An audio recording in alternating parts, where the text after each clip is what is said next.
We are taught the names of God from our earliest days: Yahweh, Jehovah, El Shaddai. But what if the first and most powerful name of the Creator has been intentionally hidden from us? Before the world of Adam and Eve, before Genesis as we know it, a different name echoed through the heavens. A name so potent it was deemed too dangerous for a fallen world. Ancient texts, like the sealed passages in the book of Enoch, speak of this. They describe a name that was more than a title. It was the sonic key that commanded creation into existence.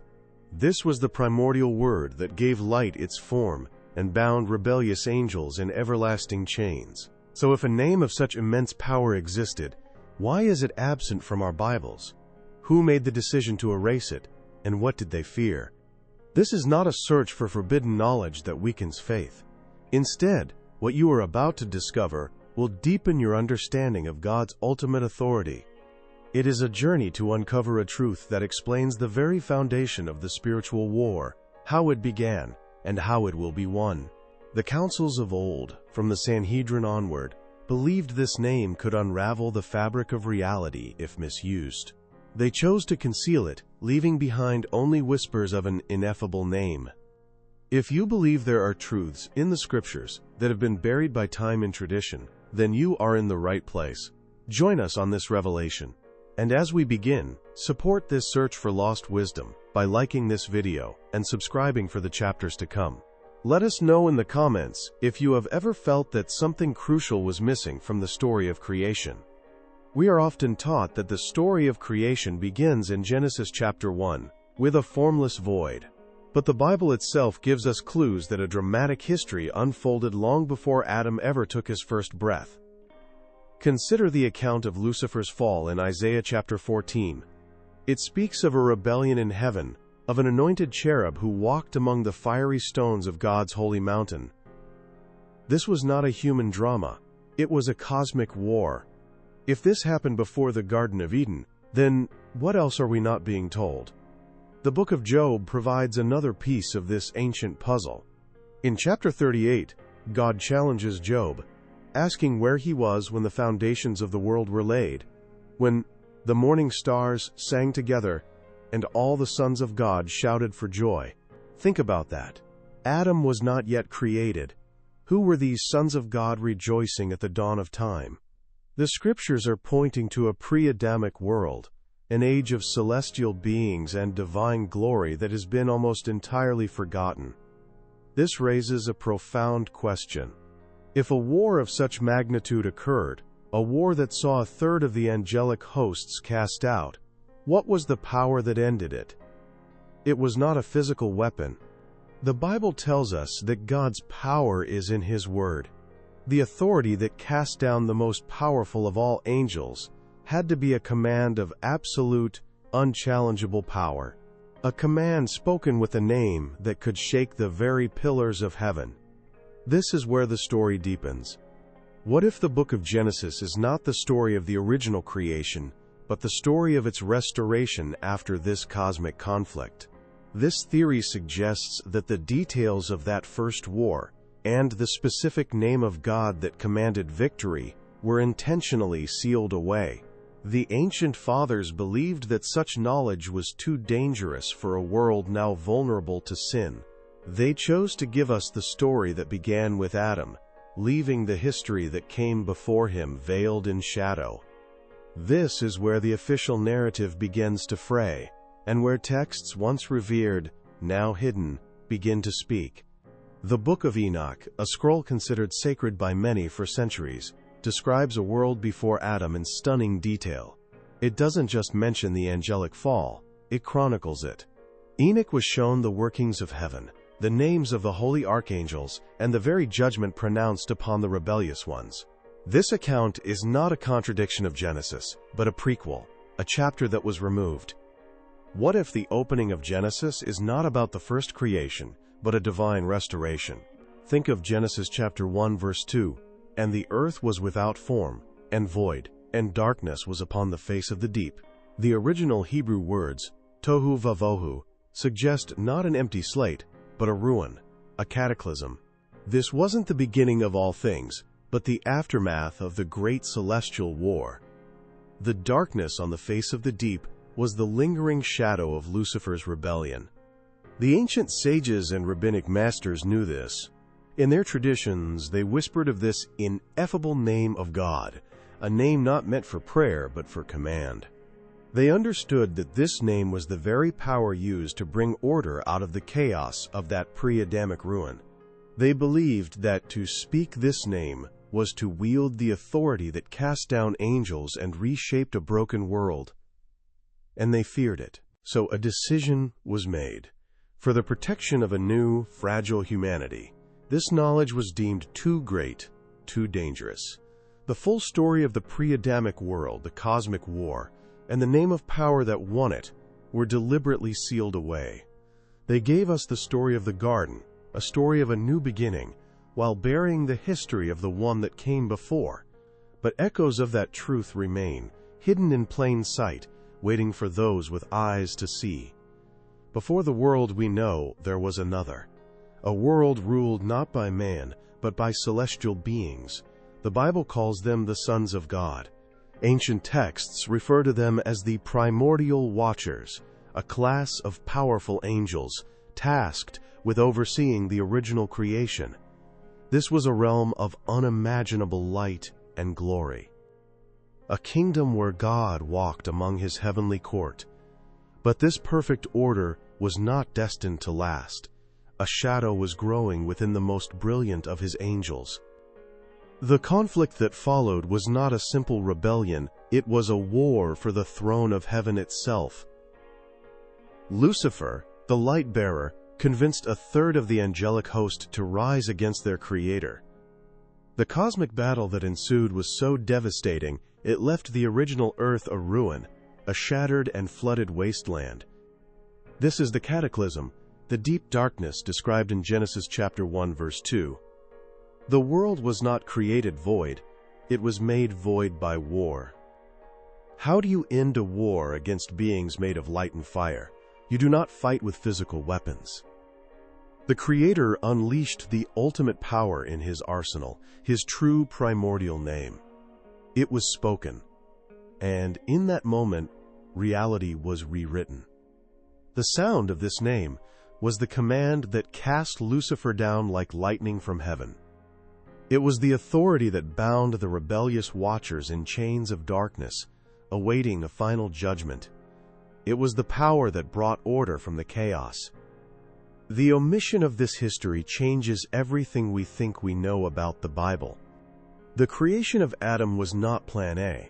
It was a divine restoration, a second chance for a world broken by angelic sin. The serpent in the garden was not just a cunning animal. He was the defeated ruler of that first age, returning to the scene of his greatest loss to corrupt God's new creation. The spiritual battle we face today is not a new fight. It is the continuation of a war that began long before mankind ever existed. This brings us to a difficult but necessary question.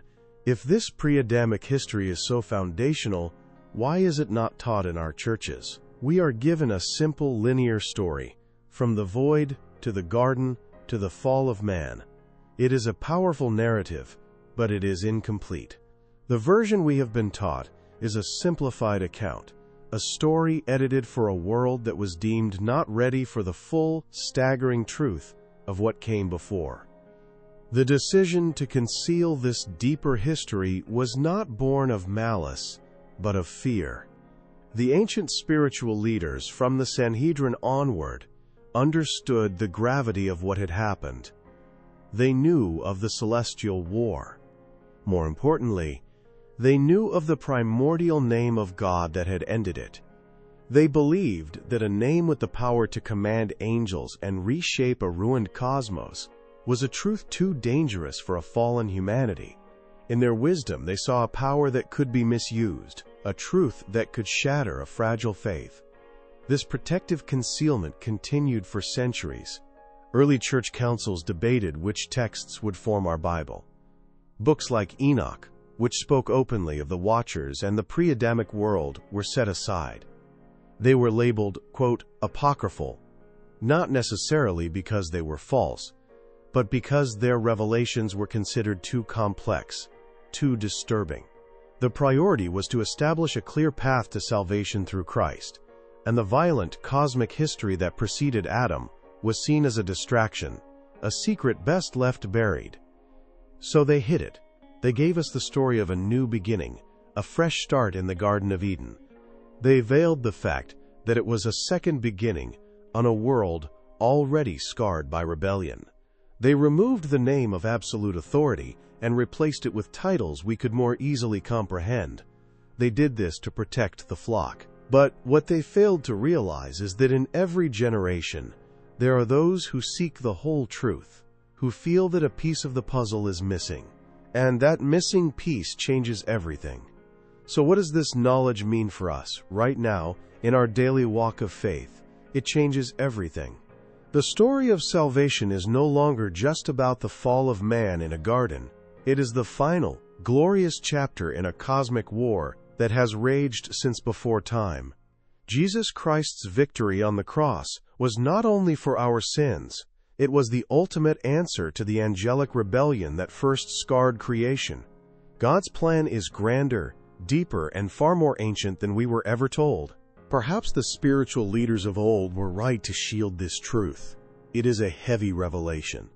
But the scriptures tell us that in the last days, knowledge will be increased. Perhaps you are hearing this now because you are part of a generation that is ready, a generation no longer satisfied with a faith that is wide but shallow. You were built for the deep waters. You have felt the call for something more, a truth that anchors your soul in the bedrock of reality itself. Have you ever wondered why so much of modern faith feels hollow? Why the spiritual battles we face seem so confusing and the enemy's power so pervasive? It is because we have been fighting a war without knowing how it truly began. We were given a story with the first, most crucial chapter torn out. Without understanding the pre-Adamic ruin, the serpent is just an animal. Without understanding the cosmic war, the spiritual armor of God is just a metaphor. This hidden history is not just an ancient curiosity, it is the missing context for our own lives. To know what came before Adam is to understand the true stakes of our faith. It restores the profound sense of awe and reverence for God's absolute authority, an authority so immense it was encapsulated in a name that not only created worlds but unmade rebellions. And this is the God we serve. But now, we must go deeper. The concealment of the pre-Adamic war and the primordial name was only the first layer. Beneath that truth lies another, even more profound. Before God said, "Let there be light," in Genesis, another kind of light already existed, a primordial divine light that was the very essence of the original creation. This was not the light of the sun or stars, but the pure radiance of God's glory, a light that celestial beings basked in. When the Great War shattered that first world, this original light was not extinguished, it was withdrawn, veiled, hidden from the restored creation that would become our world. The light we know is but a shadow of that first glory. This forgotten light is mentioned in ancient rabbinic texts, described as the, quote, or Haganuz, the concealed light, which God has reserved for the righteous in the world to come. But it was first present in the world that came before Adam. This raises a question that changes our understanding of paradise itself. If the Garden of Eden was a sanctuary in the restored world, what existed in the original world, bathed in that primordial light? Could there have been a garden before Eden? A celestial paradise where the sons of God walked with their Creator before pride ever entered their hearts? A place of perfect communion that was lost not by man, but by angels. The story we have been given is a mirror, an echo of a far older, grander reality. The Garden of Eden, the tree of life, the serpent. These are not the beginning of the story. They are symbols from the second chapter, pointing back to the lost first chapter. What you are beginning to see is that history is not a straight line, but a series of veils. And we have just pulled back one. only to find another, more ancient truth waiting behind it. This brings us to the most profound theological shift of all. The God of the Bible is not merely a creator who spoke into an empty void. He is a restorer. His first act in the Genesis account is not creation from nothing, but reclamation from a ruin. The darkness, the formless chaos, was the leftover scar of a celestial war. Therefore, the command, "Let there be light," was an act of redemption, the first step in a divine plan to reclaim a broken kingdom. And this reframes the very purpose of humanity. Why was man created? We were God's answer to the angelic rebellion. Where the most powerful celestial beings failed in their pride, God chose to create a new being in His own image, made from the dust of the restored earth. Adam was not plan A. He was the centerpiece of a new strategy, a bold statement that God would entrust His creation to beings of humility and faith, not beings of immense power and light. Our existence is the divine countermove in a war that began long before us. Some may fear that this hidden knowledge could shake the foundations of their faith. But the opposite is true. This does not weaken the Scripture. It anchors it in a deeper, more ancient reality. It reveals a God whose plan of salvation is far grander than we ever imagined, a plan that was set in motion before Adam ever took his first breath. It transforms the Bible from a collection of stories into one seamless, epic narrative of cosmic conflict and ultimate redemption. Suddenly, the puzzle pieces fit. The serpent in the garden is no longer just a talking animal, but the defeated king of the previous age, desperately trying to corrupt God's new order. The spiritual armor described by Paul is not just a metaphor, but literal protection in an ongoing ancient war. This knowledge does not diminish God. It reveals His infinite wisdom and foresight, proving that even from the ashes of a celestial rebellion, His glorious plan for humanity was already taking shape. And this leads us to the final, most carefully guarded secret of all. The primordial name of God, the one spoken to bring order from the chaos of the angelic war, was not just a word, it was a person. The Apostle John tells us, "In the beginning was the Word, and the Word was with God, and the Word was God." That Word was the very power that cast down Lucifer. The command that reshaped a ruined world was not a sound, but the Son. This is the truth that was sealed away. This changes our understanding of salvation itself. The plan of redemption did not begin in the Garden of Eden as a response to Adam's sin. It was the preordained answer to the original rebellion in heaven. The Bible speaks of Christ as the Lamb slain from the foundation of the world. Before Adam was ever formed from dust, before the garden was ever planted, the solution to sin and rebellion was already in place. The victory was declared before the second battle ever began. With this knowledge, the book of Genesis is no longer the first chapter, but the unfolding of a promise made in eternity past. The tree of life in the garden was a symbol of the eternal life found only in Him. The promise of a descendant who would crush the serpent's head was the public announcement of a victory already won in the spiritual realm. The entire Old Testament is a shadow pointing to the substance that existed before time itself. What you now understand is a truth that recasts the entire biblical narrative. Our faith is not built on a story that began 6,000 years ago with a man and a woman. It is anchored in a cosmic reality, in a divine plan set before the morning stars ever sang together. The authority of Jesus Christ is not just over the sin of humanity, but over the very first sin that ever stained creation. He is not just the beginning of the new creation. He was the power, the word, and the victory at the very beginning of it all. Take a moment. Let this truth settle in your soul. The God you serve is not just the author of a new beginning in a garden, but the triumphant restorer of a kingdom that existed before time. Your place in His story is not an afterthought. It is the centerpiece of a divine answer to a cosmic rebellion. This knowledge was never meant to weaken your faith. but to give it a foundation so deep that no storm could ever shake it. For centuries, these truths were considered too profound, too dangerous for the masses. They were veiled by councils and hidden away in texts removed from our sight. But the scriptures promise that in the final days what is hidden will be brought into the light. You are not watching this by accident. You are part of a generation being called to a deeper understanding, to reclaim the awesome and complete story of our Creator's magnificent plan. If this truth burns in your heart, show your support so that we can continue to uncover what has been lost. Leave a like on this video, subscribe to the channel, and be sure to activate the bell so you are notified when the next revelation is brought to light. And now, we have a members area. By becoming a member, you bless this work and help us continue producing uplifting and revealing content just like this. Your journey into these deeper waters encourages us all. Let us know in the comments which city you are watching from, so we can see how far this incredible truth is traveling. Thank you for joining us on this path of discovery. The story is far from over.